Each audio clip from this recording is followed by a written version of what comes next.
और ब्रेक के बाद आपका स्वागत। आइए अब रुक कर लेते हैं हमारी आज की दूसरी चर्चा का, जो जुड़ी है ब्रिक्स से ही, और इससे जुड़ा हम आज का विशेष जो कहता है ब्रिक्स में मोदी मंत्र, समावेशी जनहितकारी ब्रिक्स।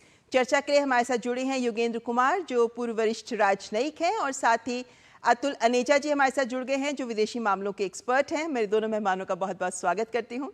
सबसे पहले योगेंद्र जी आपसे शुरुआत करती हूँ, क्योंकि जब पहला ब्रिक्स शिखर सम्मेलन हुआ था उस वक्त आप सारी नेगोशिएशन से जुड़े हुए थे, और 2009 के उस ब्रिक्स शिखर सम्मेलन से आगे बढ़कर देखें तो इन 15 सालों में ब्रिक्स बहुत ग्रो कर गया है।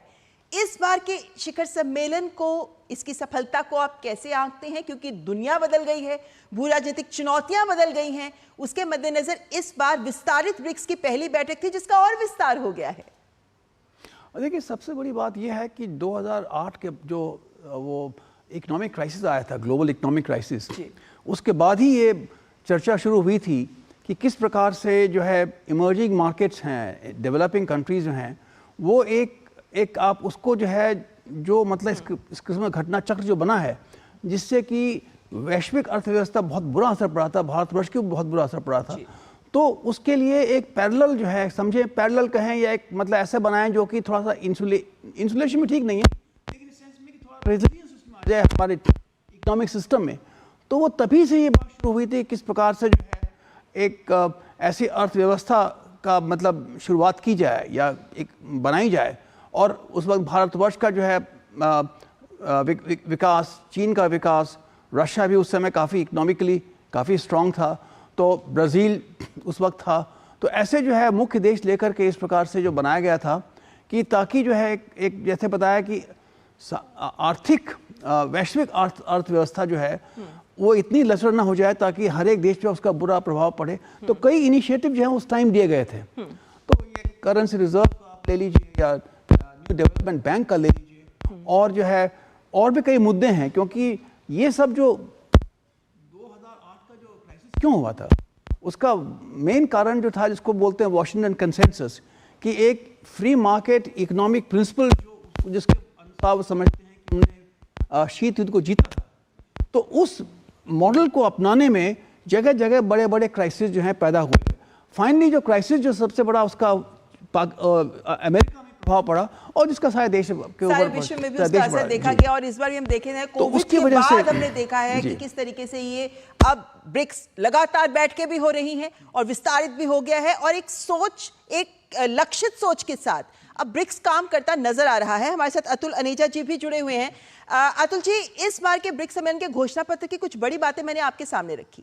प्रधानमंत्री नरेंद्र मोदी ने अपने संबोधन में इन बातों को स्पष्ट किया कि बहुपक्षीय प्रणाली के तहत एक समावेशी सोच के साथ एकजुट होकर काम करना होगा। भारत का इस मंच पर मौजूदगी कहां तक इसको रफ्तार देती नजर आती है, और इस बार के घोषणा पत्र को देखकर आप कैसे आंकते हैं? ममता जी, 2008 की स्थिति अलग थी, इकोनॉमिक क्राइसिस का टाइम था, तो वो उस टाइम पे इसकी फॉर्मेशन हुई है। अब हम दूसरी स्टेज पे हैं, क्योंकि दुनिया जो का ढांचा बदल गया है। अब एक मल्टीपोलर वर्ल्ड ऑलरेडी आ चुकी है, जिसके संदर्भ में भारत एक इंपॉर्टेंट पोल है इस मल्टीपोलर वर्ल्ड के। इसमें अमेरिका आएगा, यूरोपियन यूनियन आएगी, चाइना आएगा, इंडिया आएगा, और कुछ नए कंट्रीज आ रही हैं मल्टीपोलर वर्ल्ड में। पर्शियन सिविलाइजेशन आ गई, जैसे ईरान बीच में आ गए हैं। तो एक तरह से बहुत ज्यादा डिफ्यूज हो गई है पावर, जो पहले के मुकाबले में। अब इसमें भारत की भूमिका जो है बहुत अहम होगी। जैसे प्रधानमंत्री ने पहले भी कहा है कि अब दुनिया की कोई भी समस्या, चाहे वो विश्व शांति को लेके हो, यूक्रेन क्राइसिस हो, कल ईरान के राष्ट्रपति से मुलाकात हुई थी प्राइम मिनिस्टर की। इसका मतलब जो पैलेस्टाइन का जो क्राइसिस चल रहा है, इजराइल ईरान का जो क्राइसिस चल रहा है, उसमें भारत की एक तरह से हमने अनाउंस किया, कल हम भी उस पर हैं। और तीसरी बात जो है वो है इकोनॉमिक, कि अब जो है हम एक फोर्थ लार्जेस्ट इकोनॉमी हैं, तो उसके लिए हमारी जो आर्थिक क्षमता है वो भी बढ़ गई है। तो इस तरह से अब जो इंस्टीट्यूशंस हैं ब्रिक्स के, जैसे हम देखें न्यू डेवलपमेंट बैंक, अब न्यू डेवलपमेंट बैंक में जो कैपिटलाइजेशन है वो $100 बिलियन की, वो कहीं बढ़ सकती है और भारत उसमें और योगदान दे सकता है। और कई और जो विस्तार हो गया है, ये भी एक नई बात आई है कि ब्रिक्स का विस्तार हो गया और नए पावरफुल देश इसमें जुड़े हैं, जैसे कि यूएई जुड़ गया है, सऊदी शायद जुड़ जाए, सऊदी अरेबिया। तो ये इनके पास आर्थिक बल बहुत है, तो जो ब्रिक्स की एक्सपेंशन हो सकती है वो अब बहुत बढ़ सकती है। और ब्रिक्स की दिशा किधर है, ये भी अब नई बात है, वो ग्लोबल साउथ की तरफ है। तो एक तरह से जो 2008 में शुरू हुआ था, अब ये एक तरह से मजबूत संस्था है जो ग्लोबल साउथ को लिफ्ट कर सकती है। मैं कहता हूं कि ये पोस्ट वेस्ट एक ऑर्गेनाइजेशन है, एंटी वेस्ट नहीं है, वेस्ट भी एक पार्ट रहेगा, लेकिन अब जो है क्योंकि मल्टीपोलर वर्ल्ड में बाकी सिविलाइजेशंस भी आ गई हैं उसके अंदर, तो वो एक ही हिस्सा है। तो पोस्ट वेस्ट वर्ल्ड की जो इमर्जिंग इकोनॉमीज हैं, जो डेवलपमेंट है ग्लोबल साउथ की, मुझे लग रहा है कि ब्रिक्स और ब्रिक्स के जो की मेंबर्स हैं ये इसकी लीडरशिप ले रहे हैं। अब जो जो बेल आउट करना है, ग्लोबल साउथ के राइज को करना है, उसमें अहम जो ब्रिक्स के देश हैं उनका योगदान शायद ज्यादा होगा इन कंपैरिजन टू जो ट्रेडिशनल प्लेयर्स होते थे जो G7 में थे। तो एक बदलती हुई स्थिति में ये एक घोषणा पत्र आया है और भारत की इसमें और ब्रिक्स की भूमिका मुझे लगता है कि बहुत ही सेंट्रल है, पिवटल है। लेकिन ऐसे में योगेंद्र जी, जब हम बात करते हैं इस बार की, तो हमने जैसे कहा विस्तारित और ज्यादा विस्तारित हो गया है, 10 से ज्यादा पार्टनर कंट्रीज जुड़ गई हैं। ग्लोबल साउथ के विकास, इमर्जिंग उभरती हुई अर्थव्यवस्थाओं का विकास केंद्र में नजर आता है इस ब्रिक्स मंच के। ये कितना महत्वपूर्ण है, क्योंकि जब हम बात करते हैं, जैसा इन्होंने अनेजा जी ने बोला कि हम पश्चिम विरोधी की बात नहीं कर रहे हैं, लेकिन उनसे आगे बढ़कर एक अपने एक स्ट्रक्चर बनाना चाहते हैं।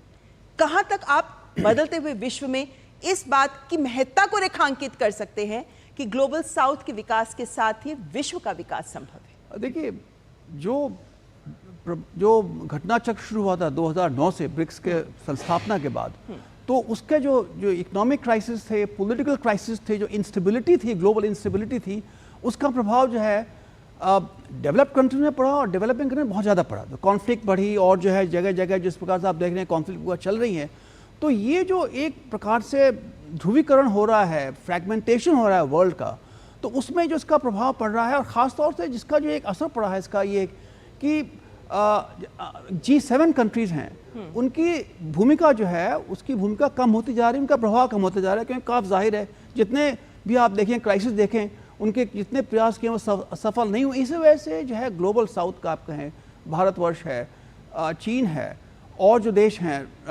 रशिया है, ब्राज़ील है, साउथ अफ्रीका है, जितने बड़े बड़े और आप इसको ईरान को देखिए, तो ये जो एक प्रकार से जो मतलब और शक्तियाँ जो उभर रही हैं, तो एक समझें कि उसका जो डिस्टेबलाइजिंग इफेक्ट है उसको कम करने में इनका जरूर इनका काफ़ी हाथ है। और दूसरी बात ये है कि इसको करने के लिए उनको जो किस प्रकार की आर्थिक नीतियां अपनानी है, विश्व का जो ढांचा है, चाहे आर्थिक ढांचा है, चाहे ट्रेड का ढांचा है, या आप कहें सिक्योरिटी का जो ढांचा है, वो किस प्रकार से उसको बदला जाए, ताकि ये एक तो इन समस्याओं से, इन घटनाओं से जो है जो क्राइसिस है, यानी लगातार जो कहा जा रहा है कि अंतर्राष्ट्रीय संस्थाओं में सुधार चाहिए।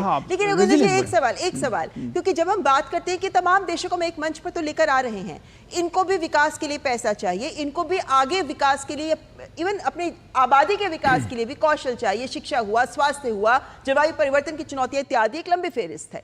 उसके लिए एक संस्थागत ढांचा होना चाहिए। ब्रिक्स में ये जो इंस्टीट्यूशनलाइज करने की पहल को आगे बढ़ाया जा रहा है, ये कितना बड़ा चुनौती रहती है, क्योंकि बहुत विविधतापूर्ण देश हैं जो इस एक मंच पर साथ आकर जुड़ रहे हैं। एक आपको क्योंकि अनुभव है इस मंच का, ये इंस्टीट्यूशनलाइजेशन की प्रोसेस कितनी चुनौतीपूर्ण होती है? देखिए, G7 को आप देखें तो उनका जो है एक प्रकार से जो उनके दिमाग में या उनकी भावना जो है कि मतलब विश्व को वो कंट्रोल कर रहे हैं, तो जो भी घटना चक्र कहीं भी होता है उसमें हम अपना कंडीशनलिटी ले आते हैं, चाहे वो ट्रेड के मामले में हो, चाहे इकोनॉमिक एड के मामले में हो, चाहे जैसे मतलब डेट क्राइसिस वगैरह है देशों में, बड़े बड़े देशों में और जो है डेवलप कंट्रीज में डेट क्राइसिस वगैरह जो है, तो ये जो है उनकी जो कंडीशनलिटी जो आती हैं उसकी वजह से एक ये जो नया पैरेलल स्ट्रक्चर समझने में बढ़ रहा है, उससे यही है कि भाई जितना जो है डेवलपिंग कंट्रीज कर सकते हैं, और आप समझिए कि अगर समथिंग लाइक 32 या 1/3 जो है जीडीपी, ग्लोबल जीडीपी अगर मतलब इनका प्रोडक्शन इनका है ब्रिक कंट्रीज का, तो आप समझिए कि काफ़ी आर्थिक शक्ति हम लोगों के पास है, ग्लोबल साउथ के पास है,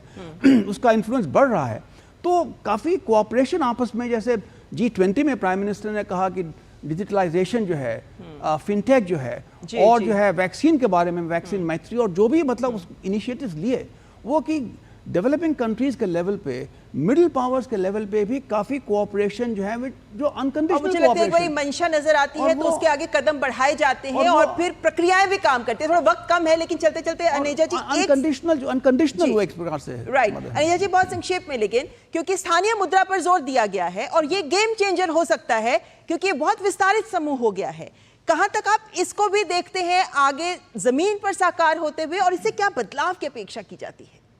ममता जी, अगर ब्रिक्स का मैं कोर देखूं, ब्रिक्स के अंदर इतने देश अब जुड़ गए हैं, मुझे लगता है कि इसका कोर RIC है, रशिया, इंडिया, चाइना।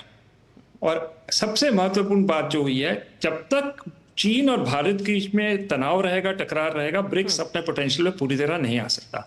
आज जो बातचीत हुई है प्रधानमंत्री की और शी जिनपिंग की, ये सिर्फ बायलैटरल उसका सिग्निफिकेंस नहीं है। मुझे लगता है अगर ब्रिक्स को पूरी उड़ान लेनी है तो भारत, चीन और रूस, इनके संबंध घनिष्ठ बने, ये इंजन होगा जो बाकी कंट्रीज को साथ में लेके चलेगा। मुझे लगता है कि ये बहुत महत्वपूर्ण एक डेवलपमेंट हुई है आज, जिसका बहुत पोटेंशियल है। और यहाँ पे समझना जरूरी है कि जैसे करते हैं वो अलग बात है। जी बिल्कुल, और जैसे स्विफ्ट सिस्टम डॉलर के लिए काम करता है, ऐसे रूस का अपना सिस्टम है, चीन का भी अपना सिस्टम है, लेकिन बाकी देश भी, भारत का भी UPI काम करता है 12 से अधिक देशों में।